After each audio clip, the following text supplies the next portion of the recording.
이번 영상은 통합과학 첫 번째 대단원인 물질과 규칙성, 두 번째 중단원인 자연의 구성 물질에서 신소재에 대한 내용입니다.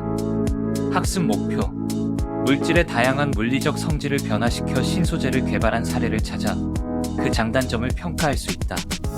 단원의 핵심: 신소재는 어떻게 분류할까요? 지금부터 이에 대한 핵심 내용을 알아보겠습니다. 신소재의 개발과 활용. 용어 정리? 용어 1. 신소재. 신소재는 신규 소재라는 뜻으로 새로운 소재를 의미합니다. 기존 소재의 단점을 보완하기 위해 기존 소재의 화합물 조성이나 결합 구조를 변화시켜 새로운 기능과 성질을 갖게 만든 재료를 신소재라고 합니다. 수능에서 신소재는 주로 기존 소재의 한계를 극복하거나 새로운 기능을 제공하는 소재를 포함하여 출제됩니다. 용어 2. 도체와 반도체. 도체와 반도체는 전기를 통과시키는 물질의 속성을 나타내는 용어입니다. 도체는 전기를 잘 통과시키는 물질을 말하는데요. 이는 주로 금속으로 구성되어 있으며 자유전자가 존재하여 전기적인 에너지를 용이하게 전달할 수 있습니다. 도체는 전기 전류의 흐름이 자유롭게 이루어지기 때문에 전기 회로에서 전류의 전달로 사용됩니다. 금속이 가장 대표적인 도체이며 전선, 접점, 전기 소자와 같은 곳에 널리 사용됩니다. 한편 전기적 특성이 도체와 부도체의 중간 정도인 물질로 규소, 저마늄 등이 있는데요. 규소는 지구상에서 산소 다음으로 풍부할 뿐만 아니라 다른 원소와 쉽게 결합하여 전기적 성질이 변화하기 때문에 반도체의 원료로 이용됩니다. 이렇게 반도체는 전기를 통과시키는 능력이 도체보다는 낮지만 절연체보다는 높은 물질인데요.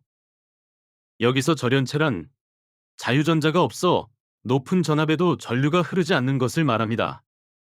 반도체는 온도, 압력 또는 외부 조건에 따라 전기 전도성이 변할 수 있습니다. 반도체 소자는 전류의 흐름을 제어하고 조절하는 데 사용되고 주로 규정된 조건에서 동작하며 전자기기의 핵심 부품인 트랜지스터, 직접 회로 등에서 사용됩니다. 용어 3. 도핑. 도핑은 반도체 소자에서 사용되는 공정 중 하나로 반도체 물질에 특정한 원자나 이온을 첨가하여 전기적 특성을 조절하는 과정입니다. 반도체 소자는 일반적으로 순수한 반도체 물질로 만들어지는데 이는 양전하를 가진 전자와 양전하를 가진 전공으로 구성되어 있습니다. 그러나 반도체 소자의 전기적 특성을 조절하고 원하는 동작을 위해서는 반도체에 불순물을 첨가하여 원자나 이온의 불균형을 만들어야 합니다. 이때 도핑 과정을 사용합니다. 도핑은 주로 외부에서 산화물, 금속이온, 다른 반도체 물질을 사용하여 반도체 소자에 첨가하는 과정을 말하는데요. 도핑은 반도체 소자의 전기적 특성을 변경시킵니다. 주로 사용되는 두 가지 도핑 방법은 N형 도핑과 P형 도핑입니다. N형 도핑은 산소, 인과 같은 불순물을 첨가하여 반도체 물질에 자유전자를 추가합니다. 이로 인해 전도성이 증가하고 음전하를 가지는 N형 반도체가 형성됩니다. P형 도핑은 산소, 붕소와 같은 불순물을 첨가하여 반도체 물질에 양공을 추가합니다. 참고로 여기서 양공이란 반도체 물질에서 전자가 결합 부족으로 인해 생기는 양전하를 가진 입자입니다. 이렇게 양공을 추가함으로써 전도성이 증가하고 양전하를 가지는 P형 반도체가 형성됩니다. 도핑을 통해 생성된 N형 반도체와 P형 반도체는 Pn 접합이라고 불리는 특별한 구조를 형성합니다. Pn 접합은 N형 도핑 영역과 P형 도핑 영역이 접촉되는 부분을 말하며 이는 다양한 전자기기에서 다이오드, 트랜지스터, 발광 다이오드 등의 핵심 구성 요소로 사용됩니다. 용어 5. 발광 다이오드.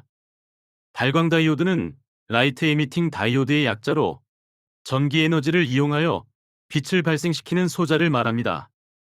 발광 다이오드는 반도체 소자의 일종으로 양극과 음극 사이의 전압을 인가하면 전류가 흐르면서 빛을 방출합니다. 발광 다이오드는 양극과 음극 사이의 반도체 소자에 다양한 반도체 물질을 도핑하여 만들어지는데요. 이때 도핑된 물질에 의해 발광 다이오드의 발광 색상이 결정됩니다.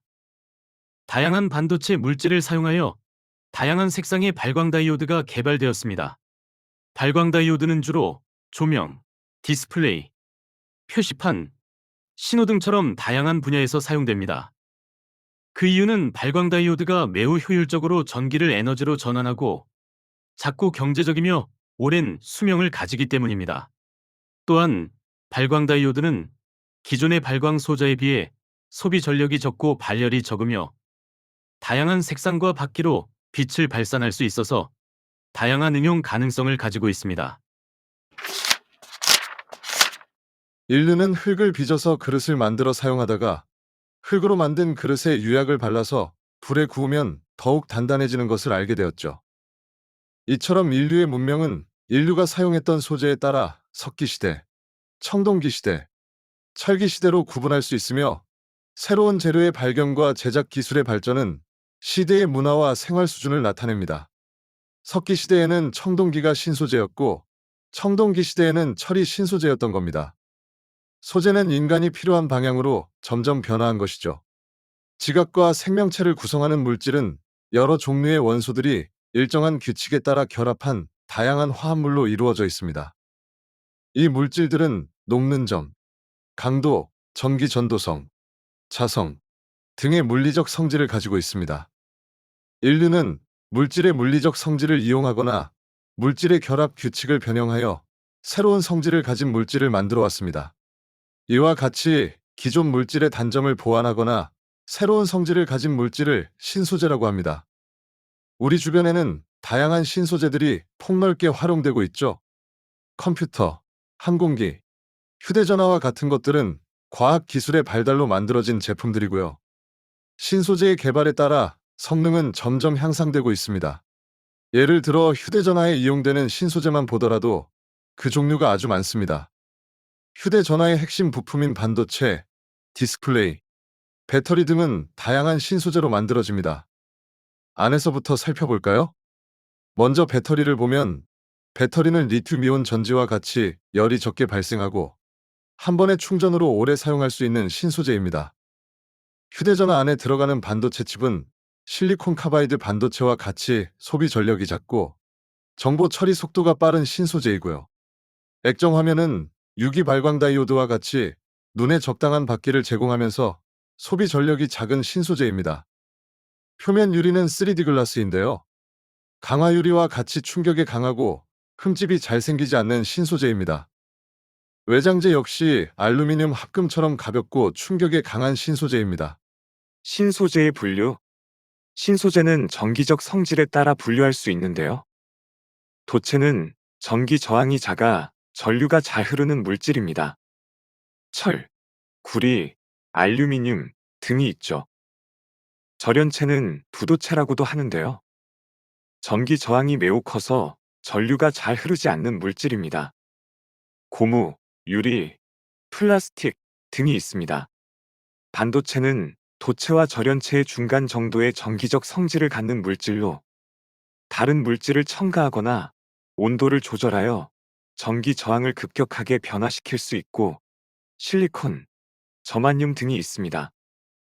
반도체는 실리콘, 저만륨과 같은 순수 반도체와 순수 반도체의 불순물을 도핑하여 전기 전도성을 좋게 한 불순물 반도체로 분류합니다. P형 반도체.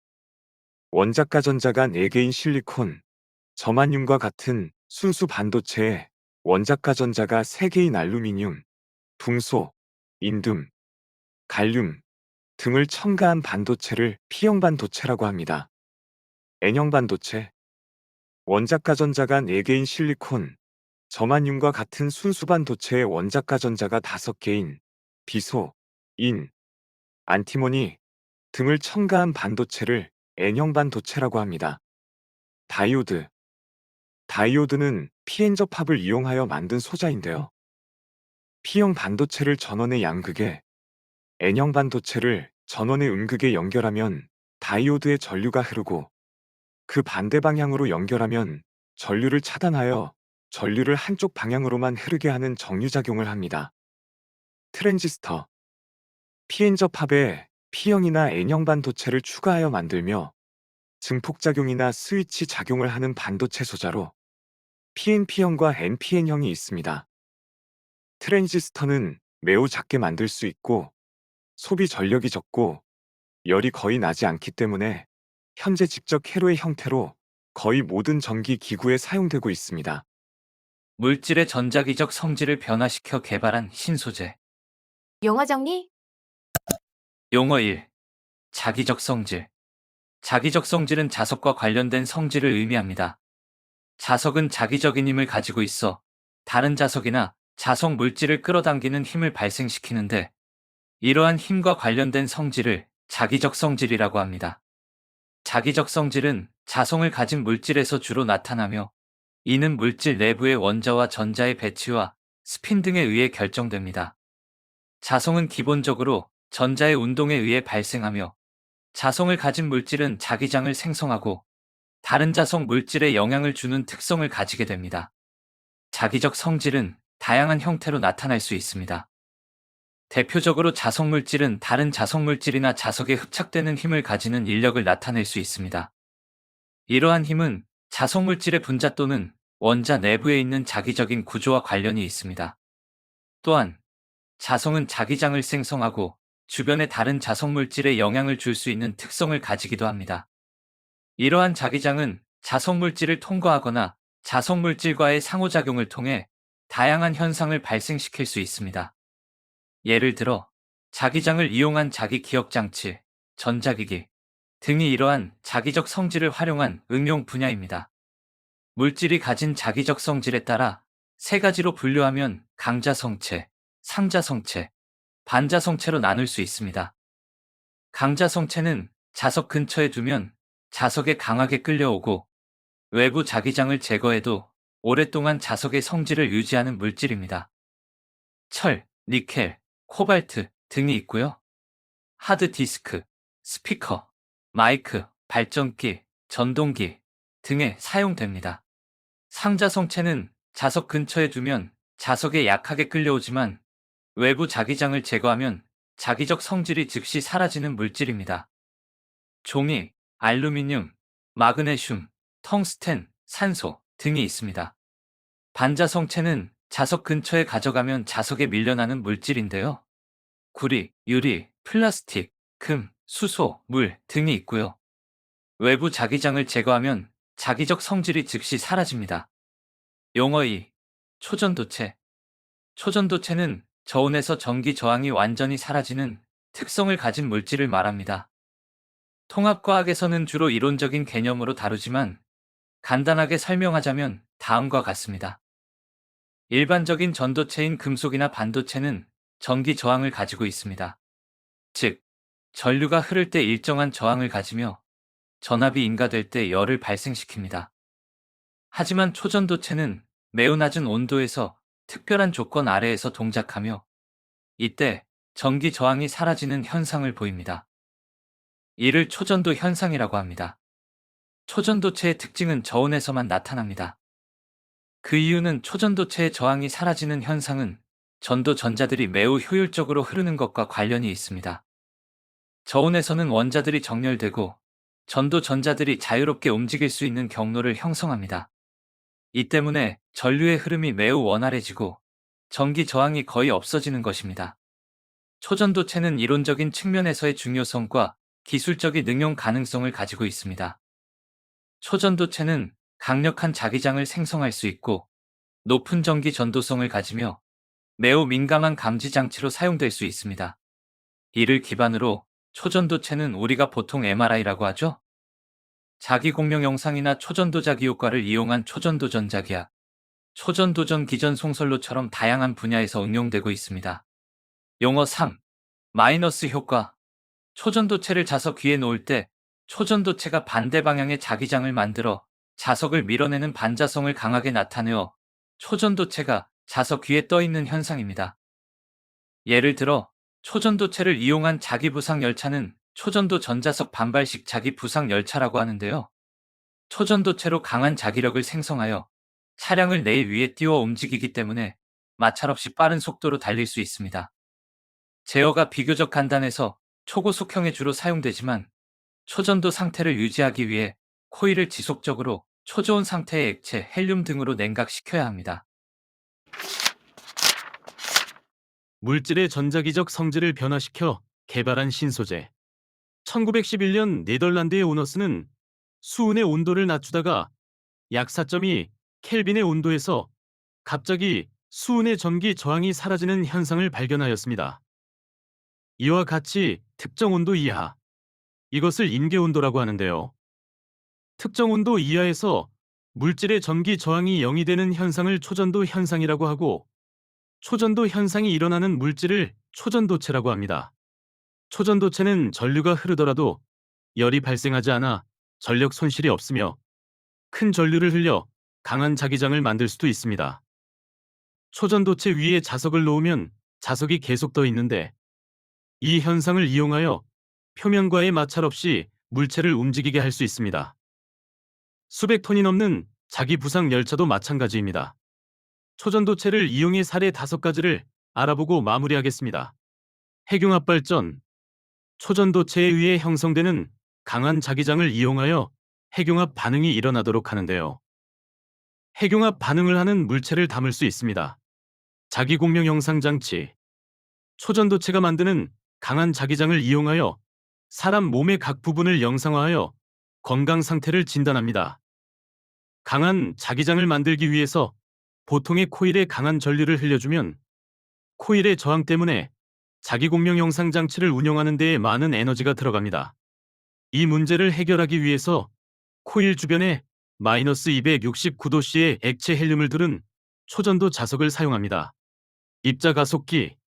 초전도체가 만드는 강한 자기장으로 입자의 속력과 방향을 조절합니다. 초전도 전력 케이블. 큰 전류를 발생시키거나 전력을 수송할 때 에너지 손실이 거의 없는 초전도 전력 케이블을 사용합니다. 초전도 슈퍼컴퓨터. 슈퍼컴퓨터는 초전도체를 사용하여 전기 저항을 줄여 열의 발생을 줄입니다. 마무리. 단원의 핵심. 신소재는 어떻게 분류할까요? 신소재는 전기적 성질과 자기적 성질에 따라 분류할 수 있습니다. 먼저, 전기적 성질에 따른 분류입니다. 물질은 전기적 성질에 따라 도체, 반도체, 절연체로 구분합니다. 이들 중 도체가 전기 전도성이 가장 좋고, 절연체가 전기 전도성이 가장 나쁩니다. 반도체는 다이오드, 발광 다이오드, 트랜지스터 등에 사용합니다. 물질은 자기적 성질에 따라 강자성체, 상자성체, 반자성체로 구분합니다. 이들 중 자석에 끌려오는 것은 강자성체와 상자성체이고 밀려나는 것은 반자성체입니다. 초전도체는 임계온도 이하에서 전기 저항이 0이 됩니다. 그래핀과 자연을 모방한 신소재에 대한 내용은 다음 영상에서 이어집니다. 여러분, 복습 많이 하세요. 여러분, 저희는 여기 있어요. 저희를 이용하세요.